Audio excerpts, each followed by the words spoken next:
Fala pessoal, tudo bem? E no vídeo de hoje nós vamos comentar de como fazer os seus primeiros aportes utilizando aproximadamente R$ 10 em carteira.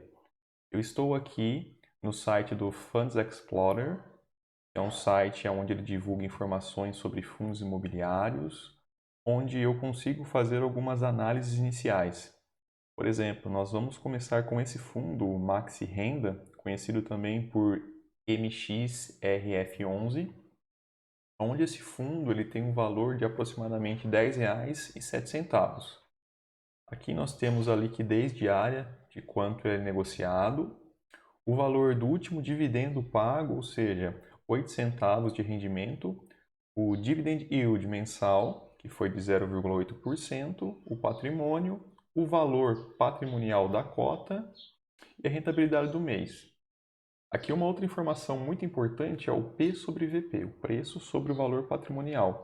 Percebam que o valor é 1, ou seja, ele está sendo negociado praticamente ao valor patrimonial. Ou seja, ele está igual ao preço do que realmente vale, segundo as análises. A observação importante em relação a esse P sobre VP, o que acontece se for menor que 1, significa que o fundo imobiliário ele está com desconto, ele está sendo vendido abaixo do preço do que ele realmente vale. E quando ele estiver acima de 1, ele está um pouco mais caro, ou seja, está sendo vendido acima do preço que ele realmente vale. É lógico que apenas esse indicador não é o suficiente para você dizer se é uma boa compra ou não, porém, são importantes fazer essa análise, porque se estiver abaixo do preço, pode ser uma oportunidade, como também pode estar acontecendo alguma coisa no fundo, que não é muito legal. O mesmo caso também é verdade. Quando ele está acima do preço, pode ter alguma negociação, algum tipo de investimento que vai produzir mais renda para esse fundo, ou pode ser que realmente o pessoal decidiu comprar aquelas cotas naquele determinado momento e isso acaba encarecendo o fundo. Então vale, pessoal, fazer uma análise de vários outros quesitos, não só o rendimento pago no mês e nem só o P sobre VP. Vale a pena lembrar que tem a gestão do ativo, que tem a quantidade de ativos, dependendo se for um fundo de tijolo, um fundo de shopping, entre outros a serem avaliados. Basicamente, o MXRF11 é um FII considerado de papel, onde ele investe em certificados de recebíveis imobiliários, que são os famosos CRIs, tá? Aqui tem uma descrição do fundo, se vocês quiserem fazer uma análise mais detalhista. Não vou me prender a detalhes, até porque a intenção do vídeo é ser um pouco mais rápido hoje. O preço da cota, algumas outras informações, caso o pessoal queira avaliar. E aqui nós temos a distribuição histórica dos dividendos, tá? Então percebam que existe uma variação entre 8 centavos, 10 centavos, alguns meses pagou um pouquinho mais, lembrando sempre que a rentabilidade não é garantida. Então, basicamente, ele está pagando uma média aqui de 8 centavos por mês. Tá? Aqui também a variação do yield. E nós temos aqui os relatórios também. Isso é muito importante. Quando você investe em um fundo imobiliário, lembrando que não é recomendação de compra nem de venda apenas para fins educativos, nós temos que avaliar o relatório, as informações da carteira, o que comentam os gestores. Lembrando que os FIIs de papel foram impactados negativamente nesses meses atuais. E por que isso aconteceu? A maioria dos FIIs de papéis, eles são indexados ou atrelados a um indexador. E o que seria isso? Normalmente, eles são atrelados ao IPCA, que é a inflação, ou são atrelados ao CDI, que é muito próximo à nossa taxa básica de juros, que é a Selic.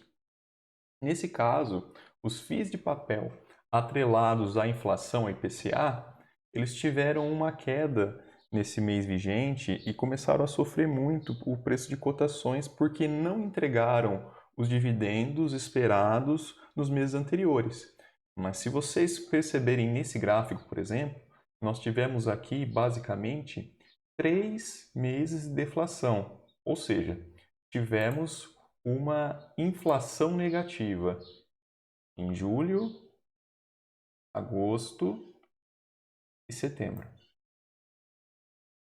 Então, como um fundo de papel, por exemplo, ele vai entregar uma boa rentabilidade, sendo que 3 meses, no caso de FIIs atrelados à inflação, foi negativo, foi abaixo do esperado, foi abaixo de zero. Então percebam que fica difícil para um FII ele manter a rentabilidade quando o indexador dele ficou negativo, no caso a inflação.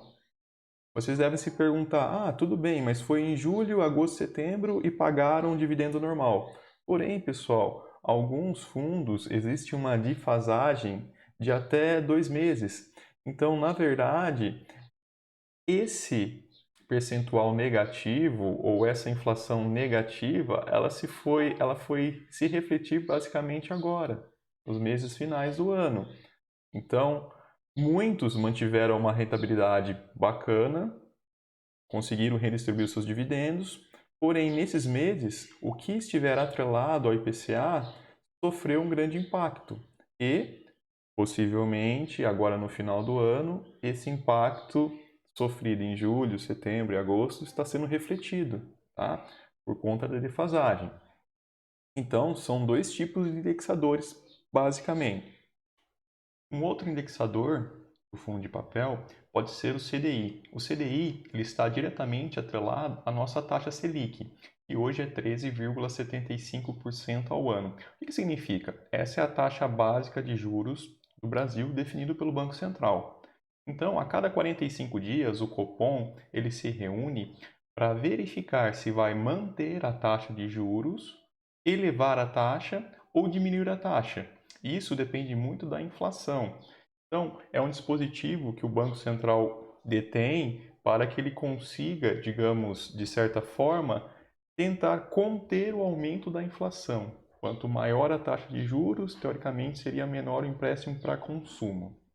Hoje, ela está bem atrativa, a 13,75 ao ano. É por isso que muitos fundos imobiliários, eles acabam perdendo o valor, porque a renda fixa, ela se torna cada vez mais atrativa, principalmente na casa de 2 dígitos.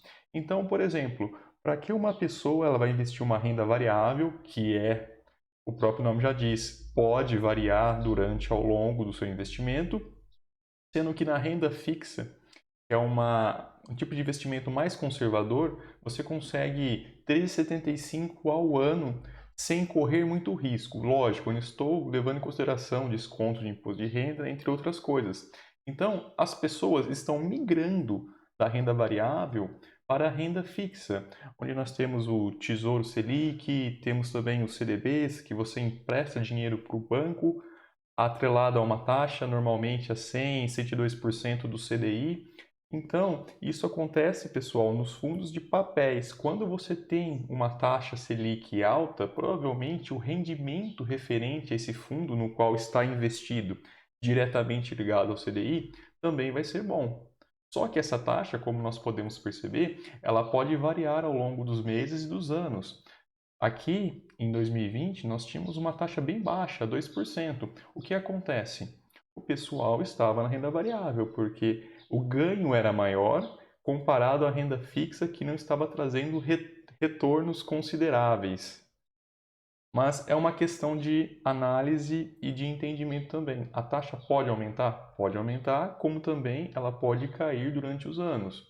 Então, as pessoas têm que ter em mente que o importante, na verdade, é diversificar o patrimônio. Porque se você investe muito em uma classe de ativo e essa classe tende a diminuir o preço ou o prêmio, a outra classe, consequentemente, começa a se valorizar. Então, diversificando, você pode, de certa forma, estar protegido de algumas variações que vão ocorrer sim no mercado. Voltando à nossa análise principal aqui, tem um outro fundo chamado de Kisu 11, que também pode ser adquirido a um preço de custo de R$ 10. Então, percebam aqui que é o valor a 8,18, tá? A liquidez, O rendimento também, 8 centavos, o dividend yield mensal. E aqui, pessoal, no P sobre VP, vocês podem perceber que esse fundo ele está descontado. O valor normal seria 8,79, ele está 8,18, ou seja, ele está sendo vendido abaixo do preço que realmente vale. Novamente, é importante avaliar a situação para verificar realmente se isso é um desconto ou tem alguma coisa diferente nos relatórios. Eu vou descer um pouco aqui a descrição, ele é um fundo de fundos, o que ele faz? Ele investe em outros fundos imobiliários. Então, o gestor, ele verifica a carteira, no caso do KISU 11, ele replica o índice do Sundo 30. O que seria isso? O pessoal está acostumado a ouvir o índice Ibovespa. O índice Ibovespa é uma cesta teórica com algumas ações que compõem esse índice, tá? Dentro dela temos a Vale, temos o Banco do Brasil, o Itaú, entre outras. Então é uma carteira teórica que replica os fundos consequentemente listados no Suno 30, tá? Se você descer aqui um pouco, também tem um pouquinho da história. Temos os dividendos aqui pagos, uma média também variando de 6 a 8 centavos, tá? Ao longo dos anos. E aqui nós temos os relatórios também. Então, basicamente, pessoal, dois fundos que podem ser adquiridos a um preço de R$10, o MXRF11 e o KISU 11. Lembrando que não é recomendação de compra e de venda. Agora vamos colocar na planilha e verificar quanto eu preciso para que automaticamente o próprio rendimento consiga comprar uma cota desses fundos. Então, voltando para a nossa planilha aqui, nós temos os dois fundos cotados aos valores conforme pesquisado no site, 8,18 e 10,07. Então, com aproximadamente R$10, você já consegue fazer o seu investimento em um desses dois fundos. No caso, eu coloquei a quantidade de cotas, a média mensal de quanto o fundo está pagando, lembrando que esse valor ele pode variar, tá? Não é um valor fixo, mas a média de 0,8 centavos por cota, e o dividendo mensal recebido, que é a multiplicação das cotas pela média mensal que ele está pagando. Então, sobrou R$10 naquele mês, junta, já compra uma cota do fundo e deixa render os dividendos para você durante os meses. O interessante aqui, pessoal, é reinvestir. Ah, mas é muito pouco, 10 centavos, 20 centavos não compra nenhuma cota. Não tem problema, se você conseguir aumentar o seu aporte, ser maior que R$10, o efeito da bola de neve começa a se tornar um pouco mais rápido. Mas, para que nós tenhamos em mente com pouco dinheiro é possível investir, vamos considerar investimento de R$10. Então, você compra uma cota a partir de R$10. Se você comprar duas cotas, já aumenta o seu dividendo. Se você comprar 10 cotas, consequentemente, você vai receber aquele valor por mês. Tudo bem? Então, aproximadamente, para você ter condições de comprar apenas com os dividendos, você precisa ter aproximadamente 103 cotas do KISU 11, tá? Isso já vai te render mensalmente R$ 8,24. Então, com os próprios dividendos, você já compra uma outra cota do KISU 11, sem precisar dispor dinheiro do seu bolso. O interessante aqui é que você continue fazendo seus aportes mensais e reinvestindo esses dividendos comprando mais cotas. No caso do MXRF11, se você comprar aproximadamente 126 cotas, você já teria, no caso, dividendo mensal para que fosse possível comprar uma cota de MXRF11 sem dispor do seu dinheiro. Se tratando agora no total, pessoal, aproximadamente quanto eu precisaria investir para ter dinheiro ou o dividendo necessário para comprar uma cota de KISU 11. Então é só multiplicar o quê? O valor das cotas, que são as quantidades das cotas, vezes o valor unitário. Bem? Então, aproximadamente R$ 842. E a mesma coisa seria para o MXRF11. No caso aqui, eu fiz a multiplicação e precisaria de aproximadamente R$ 1.268,82 para que eu conseguisse gerar esse dividendo sem precisar dispor dinheiro do meu bolso. Então, investindo esses dois valores, pessoal, respectivo à cota, você já teria condições de comprar uma cota de cada fundo sem necessariamente colocar dinheiro do seu bolso, tá? Então, para você que planeja aí no novo ano começar os investimentos, é uma boa saída para começar com pouco dinheiro.